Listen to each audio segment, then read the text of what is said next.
Bismillahirrahmanirrahim. Assalamualaikum warahmatullahi wabarakatuh dan salam sejahtera. Untuk chapter 9 ini mengisahkan tentang corrosion atau pengaratan terhadap metal.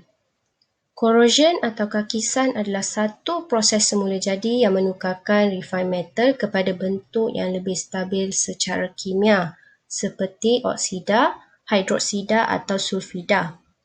Ianya adalah proses kemerosotan atau kerosakan bahan secara perlahan-lahan akibat tindak balas kimia dengan persekitarannya. Kejuruteraan kakisan ni adalah bidang khusus untuk mengawal dan menghalang hakisan. Corrosion adalah kegagalan atau kerosakan logam akibat tindak balas kimia antara suatu logam dengan oksida yang memberikan hasil tindak balas atau zat yang lain. Dalam bahasa yang paling mudah, kakisan ialah kemerosotan bahan-bahan oleh saling tindak balas kimia dengan persekitaran mereka. Kakisan juga disebut sebagai karat. Contoh kakisan yang paling lazim adalah pengaratan besi. Kakisan biasanya bermula pada permukaan bahan. Gambar rajah dalam slide ini awak nampak ada warna coklat kemerahan pada surface metal. Inilah karat besi. Oleh kerana kakisan disebabkan oleh tindak balas kimia, kadar di mana kakisan berlaku akan bergantung kepada tahap tertentu pada suhu dan kepekatan reaktan pada produk. Faktor lain seperti tekanan mekanikal dan hakisan. Ini juga boleh menyebabkan kakisan. Apabila kita bercakap mengenai kakisan, kita biasanya merujuk kepada proses serangan elektrokimia pada logam.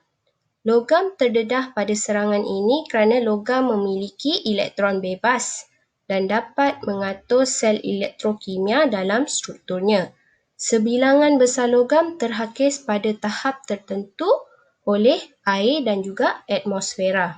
Sebilangan besar logam wujud secara semula jadi dalam keadaan gabungan, misalnya sebagai oksida, sulfida, karbonat atau silikat.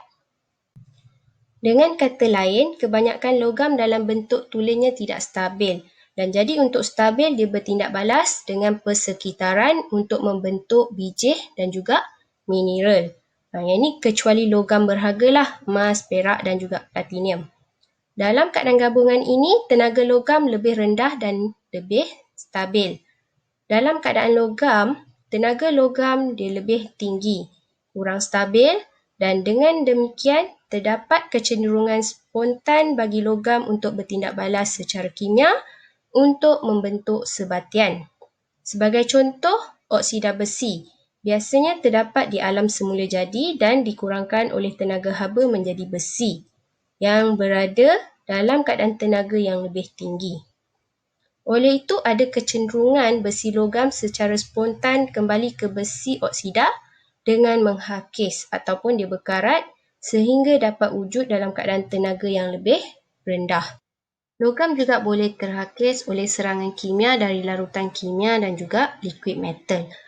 Contoh karat pada logam dia merangkumi tarnish iaitu perubahan warna pada perak dan karat pada jambatan dan struktur keluli. Yang ini awak boleh nampak pada peralatan dapur seperti sudu, teko, asalnya dia berwarna perak yang berkilat. Apabila dia mengalami corrosion, dia akan berubah menjadi warna coklat kemerahan. Sama juga dengan jambatan dan juga struktur keluli. Proses elektrokimia adalah tindak balas spontan di mana elektron dipindahkan dari satu bahan ke bahan lain. Tenaga yang dikeluarkan oleh tindak balas tersebut ditukar kepada elektrik. Proses elektrokimia ini disebut sebagai redox reaction atau oxidation reduction reaction. Oleh kerana kebanyakan tindak balas kakisan bersifat elektrokimia, penting untuk kita memahami prinsip asas tindak balas elektrokimia. Contohnya ada sekeping logam zinc kita letakkan dalam bikar asid hidroklorik cair seperti yang ditunjukkan dalam rajah dalam slide. Zinc akan larut atau berkarat dalam asid dan Gas, klorida dan oksigen dihasilkan seperti yang ditunjukkan dalam tindak balas kimia seperti dalam persamaan 1. Tindak balas ini dapat ditulis dalam bentuk ion yang dipermudahkan menghilangkan ion klorida seperti persamaan 2. Persamaan ini terdiri daripada 2 tindak balas. Okey. Satu untuk pengoksidaan zinc dan yang lain adalah untuk pengurangan ion hidrogen untuk membentuk gas hidrogen. Persamaan 3 adalah oxidation half cell reaction dan persamaan 4 adalah reduction half cell reaction. Beberapa perkara yang penting mengenai oxidation reduction half cell reaction ini adalah first, tindak balas pengoksidaan. Reaksi pengoksidaan di mana logam membentuk ion yang masuk ke dalam larutan berair disebut anodic reaction dan local region di permukaan logam di mana reaksi pengoksidaan berlaku kita sebut sebagai local anode. Dalam anodic reaction, elektron yang dihasilkan yang kekal di dalam logam dan atom logam membentuk cation. Yang kedua, reduction reaction. Reaksi pengurangan di mana logam atau bukan logam dikurangkan dalam charge valensi disebut cathodic reaction. Local region di dalam permukaan logam di mana ion logam atau ion bukan logam dikurangkan dalam muatan valensi disebut local cathode. Dalam tindak balas cathode terdapat penggunaan elektron. Yang ketiga, electrochemical corrosion reaction melibatkan tindak balas pengoksidaan yang menghasilkan elektron dan tindak balas pengurangan yang menghakis. Kedua-dua tindak balas pengoksidaan dan pengurangan mesti berlaku pada masa yang sama dan kadar keseluruhan yang sama untuk mengelakkan penumpukan caj elektrik dalam logam. Seterusnya kita lihat sel galvanik dengan elektrolit asid. Okay, kita pertimbangkan sel galvanik di mana elektron, ion dan juga copper direndam dalam elektrolit asid berair di mana tidak ada ion logam pada awalnya. Elektrod, ion dan juga copper dihubungkan oleh wayar luaran seperti yang ditunjukkan dalam gambar. Potensi elektron standard bagi ion untuk pengoksidaan ialah negatif 0.44 volt. Manakala bagi copper ialah positif 0.337 volt.